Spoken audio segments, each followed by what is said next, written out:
voice in the background, and that's good. That makes us all feel young. I want to thank everybody for being here on the 200th day in office. This is 200 days already. Time flies. But we have a country that's the hottest country right now anywhere in the world. A year ago, it was in a lot of trouble. It's the hottest country. And a lot of the people in this room made it that way. Perhaps the most successful and consequential first 200 days, they say, of an administration in history. So let's hope they keep saying it. There they are right there. I hope they keep saying it. But even more importantly, this is also National Purple Heart Day, and we're here to honor and celebrate the unyielding patriotism and grit and devotion to America's Purple Heart veterans. Is great emotion and great love. The Purple Heart dates back to August 7th, 1782. That's a long time, when General George Washington awarded a heart-shaped purple cloth to 3 soldiers for outstanding gallantry and service in battle. This afternoon, we're joined by dozens of Purple Heart recipients and their families, and just as General Washington did 243 years ago, today we give our everlasting thanks to you and your unbelievable families. We want to thank you very much for being here.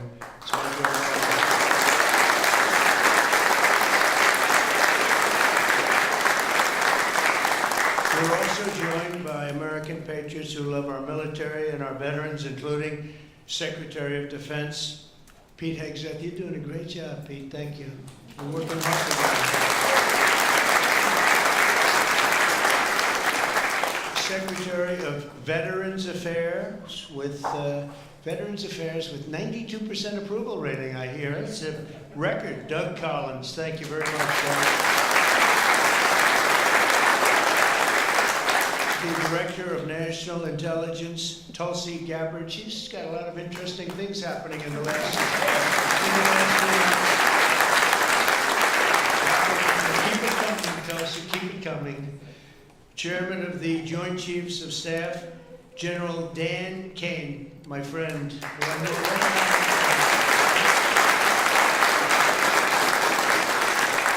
got rid of ISIS in record time. They said it was going to take 4 to 5 years. He did it in 4 weeks. That's when I said, if I get into this again, I'm going to make him the chairman of the Joint Chiefs, and that's what happened. Great job, and he did an incredible job in Iran. I want to thank you very much. Great job, General.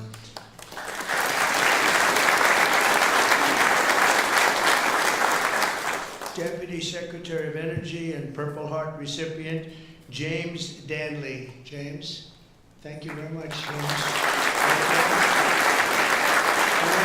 Honor recipient, Captain Paris Davis. Thank you. Where are you? Where might he be? Oh, look at you. You're better looking than I am, I'll tell you that. Thank you.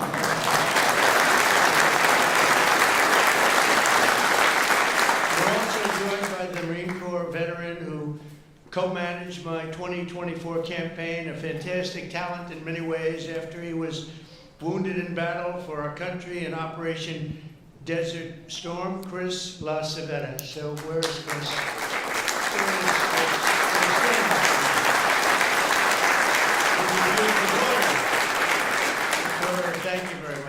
Thank you very much for being with your father. It's very nice. Every Purple Heart tells a story of courage, sacrifice, and purpose. It speaks of a price paid for the soldier beside you, the country behind you, and the generations of Americans yet to come. And we have some great generations to follow. It's going to happen. Those who wear this medal ran into bullets, faced ferocious bombs, and shed their blood on the field of battle. We will never forget what they did. We will always use them as an example of bravery and courage and strength. And we will also always think, when we look at them, of our great American flag. We want our great American flag to be strong, and it's stronger than ever. Since day one, my administration has used every power we have to fight for those who have fought for America. In 6 months, we have reduced the backlog of veterans' waitings, and that waiting list was very long, Doug, wasn't it? for the benefits, and it's 37%. So it's just, is that all you did, Doug? 37? I don't know, huh? That's incredible, actually. You're getting tremendous marks, and we appreciate it very much. We processed more than 2 million disability benefit claims this fiscal year, on track for the most ever. In fact, not even close. We're slashing wait times at the VA medical centers, and we're bringing back VA choice and VA accountability. As you know, we had it, and then the previous administration, let's go with the Biden administration, they decided to get rid of it. And you know, choice is where if you wait in line for an extended period, or you're not going to see a doctor for a while, you have the right to go out and get a doctor, and we'll pay for it, and you get yourself all fixed up real fast. You don't have to wait 6 weeks, 8 weeks, months like they were doing. And VA accountability, I'm very proud of those. We got them passed. Actually, Doug, you were a member of Congress when we did. You helped us a lot. But we got them passed in the legislature, so they're with us forever. And yet Biden found a way to not use them. But VA accountability, that's when we have bad people in the Veterans Association that were taking advantage of people, hurting people, and they weren't in prime time. In prime time, they wouldn't have touched them, but they weren't quite in prime time, and they were doing bad things. They were sadists, they were thieves, and some bad people. We had 9,000 of them. We fired every one of them, and it was a great thing. And then he put some of those people back. I don't know why they did that, but they did it. But we got them out again, I think, Doug, right? So it's good. So we had VA choice, VA accountability, something we're very proud of. I'm also working to keep my promise to end veterans' homelessness in America. In May, I signed an executive order to open the National Center for Warrior Independence in Los Angeles, California, which will house up to 6,000 homeless vets. It's going to be beautiful.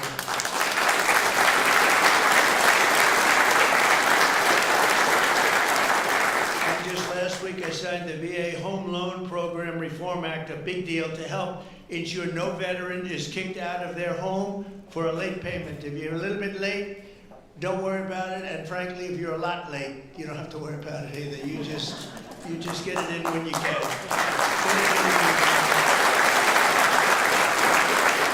America's veterans have done their duty for us, and under the Trump administration, we are doing our duty for you. Okay? That's the way it's supposed to be. One of our brave soldiers with us today is Army Veteran Specialist Kevin Jensen. In 2008, Specialist Jensen was a gunner in a Humvee racing to support a platoon ambushed by the Taliban in Afghanistan. His vehicle was hit by a roadside bomb, flew 10 feet. He flew 10 feet up into the air and exploded in flames. The whole place was on flames, including, unfortunately, Kevin. But he suffered deep third-degree burns, and all over his body he was in trouble, big trouble. Despite the agony, he selflessly ran to the aid of his platoon leader, who was engulfed, or just absolutely, everyone thought he was gone. He was engulfed in fire.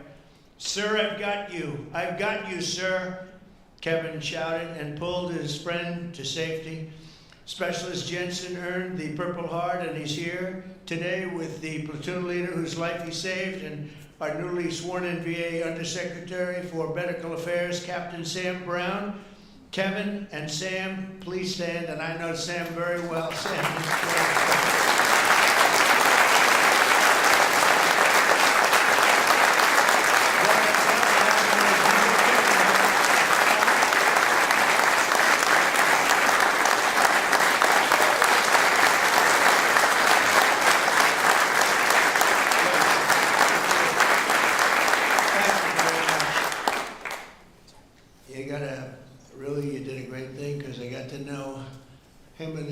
Really beautiful wife. You know, you're not allowed to say beautiful anymore. It's political suicide, they say.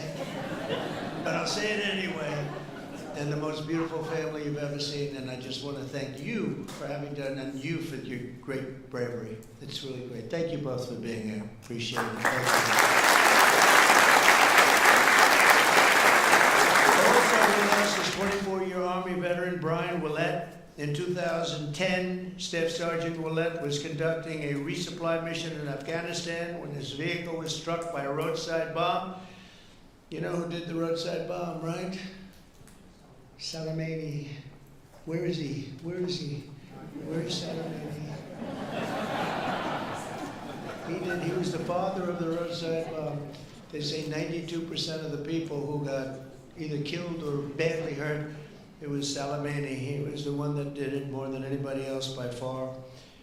Leaving this person very seriously injured. 7 months later, Brian's teenage son, Private Kevin Willett, who was also deployed to Afghanistan, was standing guard when insurgent forces attacked with heavy fire. The grenade knocked him out and knocked him right to the ground. He was in big trouble, but Kevin rose to his feet and successfully repulsed the attack on his camp, earning both the Purple Heart and Bronze Star for valor. And I'd like to ask Brian and Kevin to please stand wherever you may be. Hi.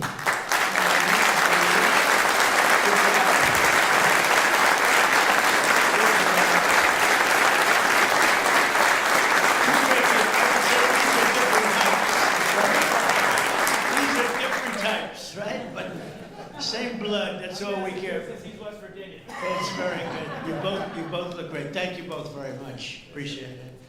We're also joined by Marine Corps veteran Staff Sergeant Thomas Mateo, wounded 6 times during 2 tours in Vietnam. At the end of his first tour, shrapnel sliced open his abdomen and he was left bleeding and they thought he was gone. He was on the jungle floor for a long period of time, but he recovered and chose to go back and fight. Thomas later continued to protect our citizens as police chief of Hialeah Gardens and Inverness. That's 2 good places. We love those places. We love Florida. Every time I ran there, I won, so I gotta love it, right? Set records. We have the all-time record, Thomas. And he was one of the very rare 6-time recipients of the Purple Heart. Boy, you got hit. Where's Thomas? 6 times, you gotta be kidding. That's pretty tough stuff. And look at you, you look fantastic. So did it have any negative impact on you, would you say, now that you're recovered, fully recovered, would you say? Do you get any extra aches and pains or anything? 2 prosthetic knees, sir. That's it, that's called the negative pain. That's right, I know, I have the whole list. It's amazing, and you look great. Thank you very much.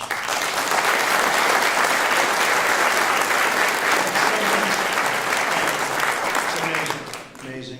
Last year, after an assassin tried to take my life in Butler, Pennsylvania, Thomas generously mailed me one of his Purple Hearts. Many of the other veterans showed me the same unbelievable gesture of kindness, including 3-time Purple Heart recipient John Ford and Gerald Enter Jr., who also came along with us and did us a great, great favor. Gerald, John, and Thomas, I want to thank you very much. What a great honor to get those Purple Hearts. I guess in a certain way it wasn't that easy for me either when you think of it, but you went through a lot more than I did, and I appreciate it all very much. Thank you. Thank you. Where are you? Stand up, please. Please. Thank you very much. Thank you very much.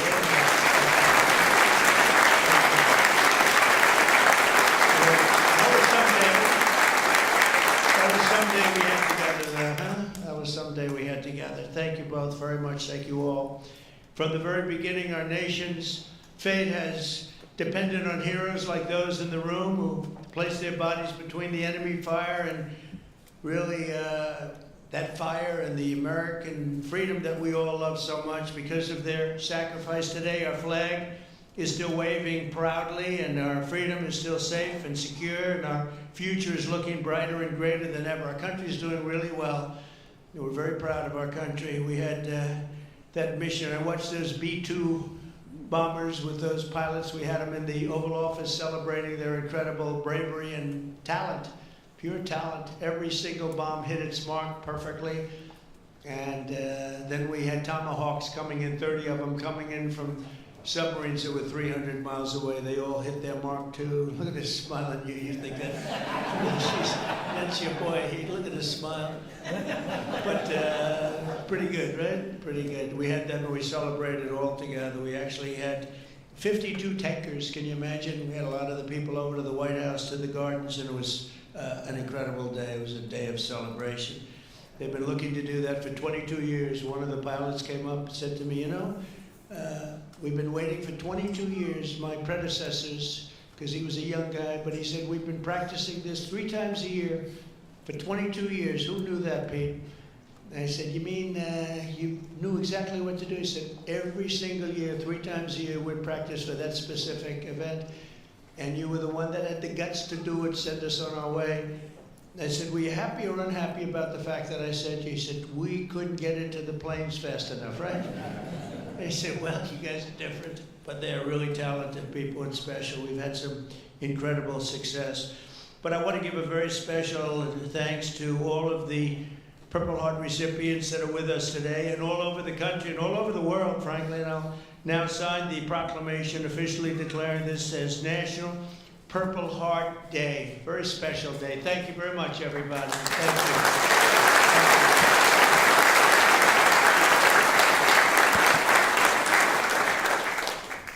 All right, brother.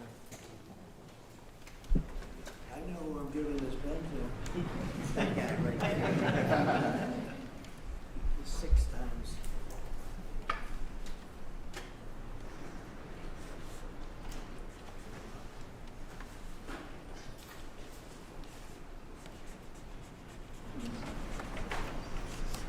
And that is not done by an auto pen.